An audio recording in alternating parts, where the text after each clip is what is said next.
Gigi Berardi with FoodWISE tonight, continuing on with climate change. And I promised I would talk about the University of Washington's Climate Impacts Group. Last night, I'm going to read a few paragraphs, and then I have an article that talks about Cambridge University making the very bold decision to be online until summer of 2021. What's the theme? People and institutions doing the right thing. A dependable source for climate information is the Climate Impacts Group, the CIG, at the University of Washington. The reliability of sources of useful scientific information is important, and I will talk more about that in part 2. Parenthetically speaking. The goal of CIG science and policy researchers is to work with decision makers to understand climate science and risks in order to boost regional climate resilience. The research is multidisciplinary, with scientists from many disciplines, but also interdisciplinary, combining knowledge and approaches from multiple fields to try to come up with better answers to hard questions about climate. This is a winning strategy. We will see this again in part 2, where we discuss scientists' attempts to answer difficult questions about diet. The group calls this strategy the intersection of knowledge generation and application.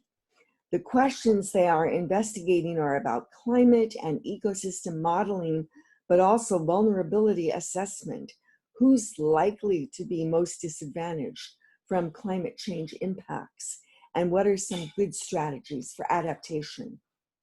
Much of CIG's work is far-reaching. In a 2015 report, State of Knowledge, Climate Change in Puget Sound, the scientists identify some of the important long-term changes that can be expected that will affect agriculture.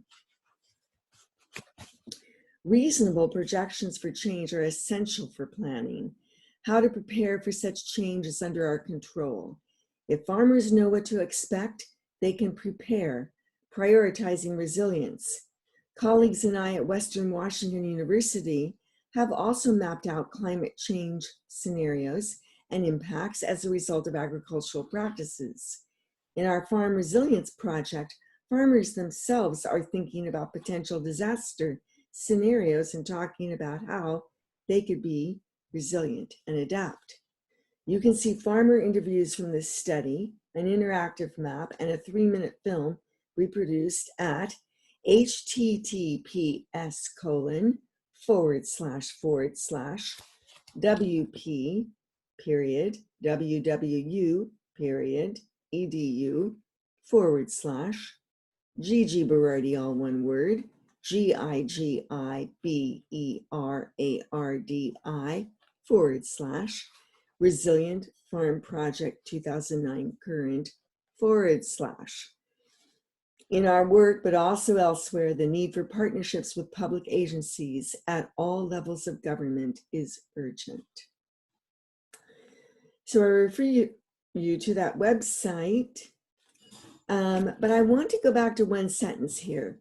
Reasonable projections for change are essential for planning. And isn't that what I've been talking about in some of the blogs? The need for information. That's the I in WISE, being informed so that we can plan better.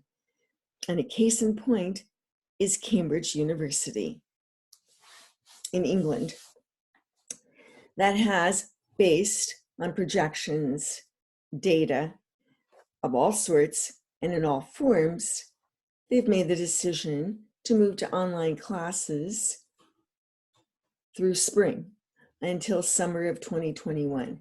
That is a bold move. I would like to see our university do the same.